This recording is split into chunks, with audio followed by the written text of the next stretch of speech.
Welcome, movie fans. Thanks for joining us for episode 151 of Reading Between the Reels, the premier podcast of turning movie discussions into educational experiences.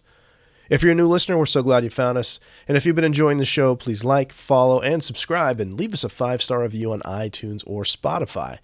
You can also support the show by posting on your socials and by joining our Facebook group.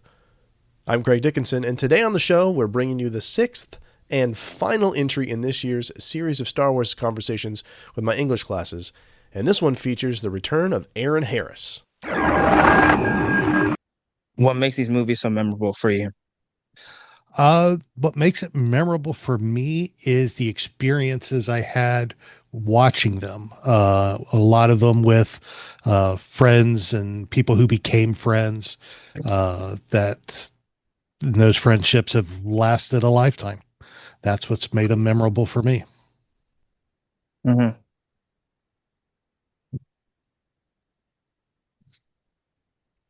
Why was Vader's reveal such a big deal? Ooh, Vader's reveal was, and I assume you mean as Luke's father, in Empire. That would be a huge deal because for for all the years between 77 and when Empire came out, everybody was assuming, man, this is the greatest bad guy ever written ever. He is cruel. He destroys planets. He's just wicked as can be. And then all of a sudden you find out he's the hero's dad. It added such a shock and awe twist to this trilogy that it, honestly, I don't, from all the classic movies I've seen, I don't remember seeing a twist like that before.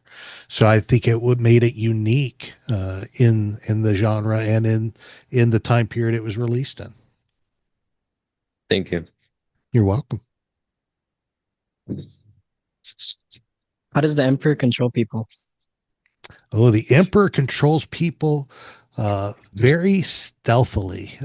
He manipulates, he can word stuff the right way, and there's a bit of force power probably thrown in there a bit, because as they said in the movies, the force has a strong influence on the weak-minded, and not everybody can resist the control when it's dominated.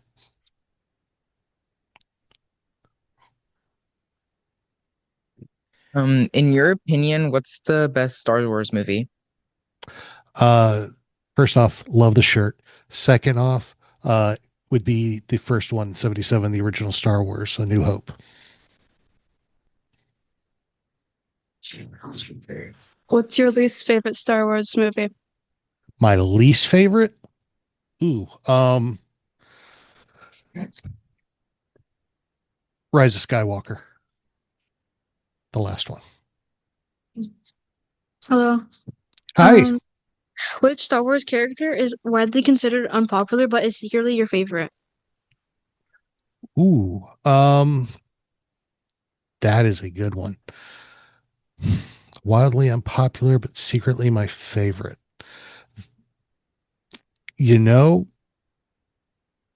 Probably, honestly, I'd probably have to go with with Jar Jar.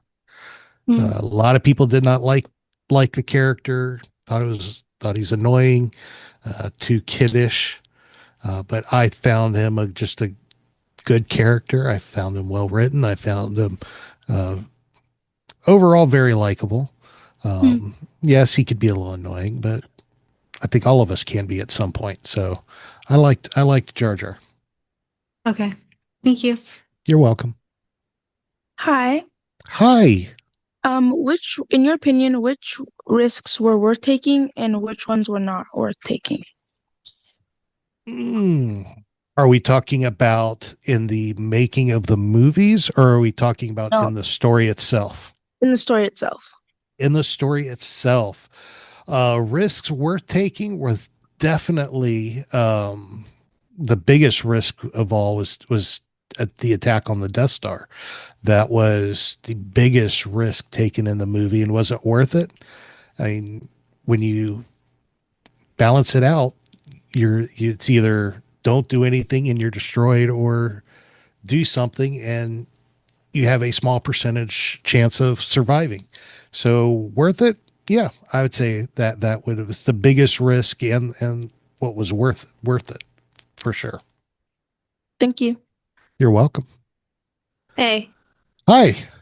nice stormtrooper helmet. Oh, thank you.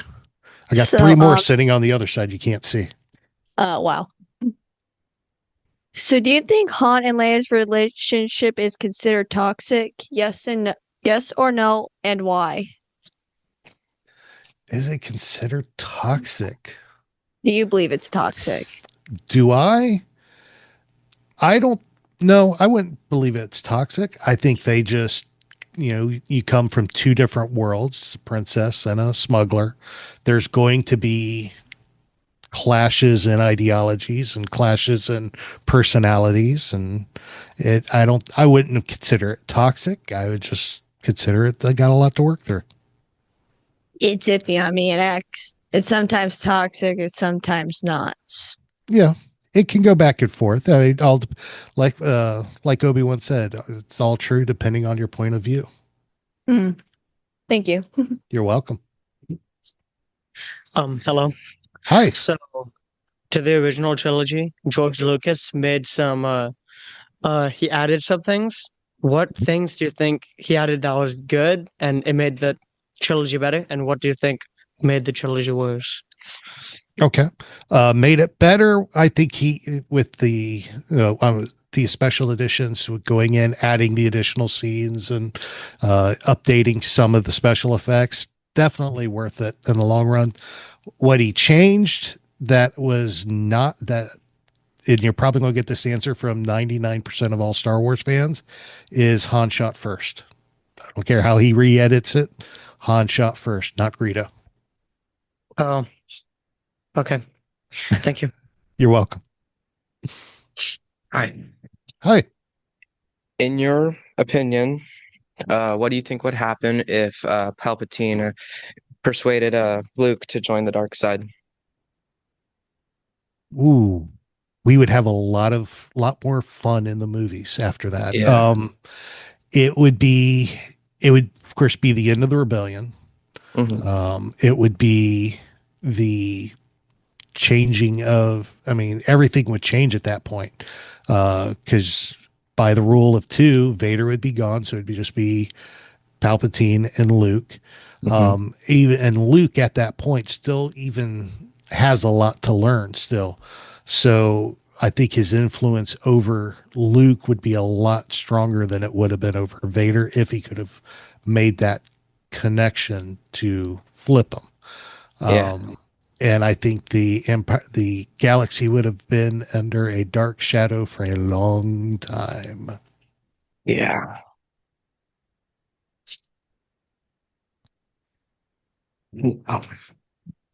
What if Vader was never on the dark side?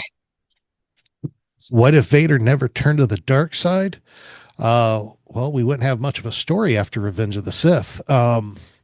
Vader would, at that point, Palpatine would have been destroyed at the end of the movie by Anakin and Mace, and the Clone Wars would have ended, and peace and justice would have reigned throughout the galaxy. Anakin probably would have ended up leaving the Order because of Padme and the twins being born. He would have to have left the Order, but he would have gone off in the sunset, and they would have lived happily ever after, probably on Naboo. Thank you. You're welcome. Hello. Hi. What do you think would happen if Luke ended up killing Vader?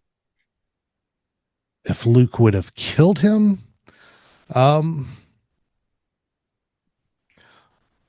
it depends on where in the story we killed him. If he would have overcome Vader in Empire Strikes Back before finding out that Vader was his father, probably not. It would not have affected Luke's story that much, because then the battle still would have continued against the Emperor and the remainder of the Empire, just without Vader's help. if he would have killed him after the fact, like when they were fighting on the Death Star and he would have struck that fatal blow, I think there would have been some guilt attached to it that, man, I just killed my father. And secondly, I think that would have opened up right into the last question, which would have been Palpatine's opportunity to, at that point, turn Luke to the dark side. Okay. Thank you. You're welcome. Hi. Hi. Why couldn't Luke and Leia stay together when they were younger, or did they get randomly separated? They were separated on purpose at birth. That way, to better protect them from Anakin / Vader and from the Emperor. Because if he was to find out that he had a child, which they knew he was supposed to have one, but if he'd have found out he had twins, it would have made the Emperor's pursuit of locating the children greater, because there's two risks to his power and to pull Vader away from his grip. Okay, thank you. You're welcome. Hello again. Hello. Hi. What do you think the Force really represents? Ooh.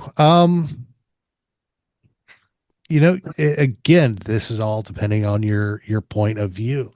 The Force, I mean, looking at it from my perspective and in the years I've watched the movies and everything, the Force is just that ultimate power that, is throughout the galaxy. People, there's that power that kind of binds everything together, like the gravity, you have atmospheres, you have all this energy throughout the galaxy. And to me, the Force just represents that power, and that with a combination of will and free will to control it. Thank you. You're welcome. So as we close, we just want to say thank you so much for listening. If you'd like to connect with us, you can find us on X, Instagram, and Facebook. Email us at readingbetweenreels@gmail.com or use the SpeakPipe app on our website. And if you enjoyed the show, please like, follow, subscribe, and be sure to leave us a 5-star review on iTunes or Spotify. This helps the show out tremendously. It absolutely helps us reach more people. And one last thing, our next episode will be a retrospective discussion on this year's summer movies.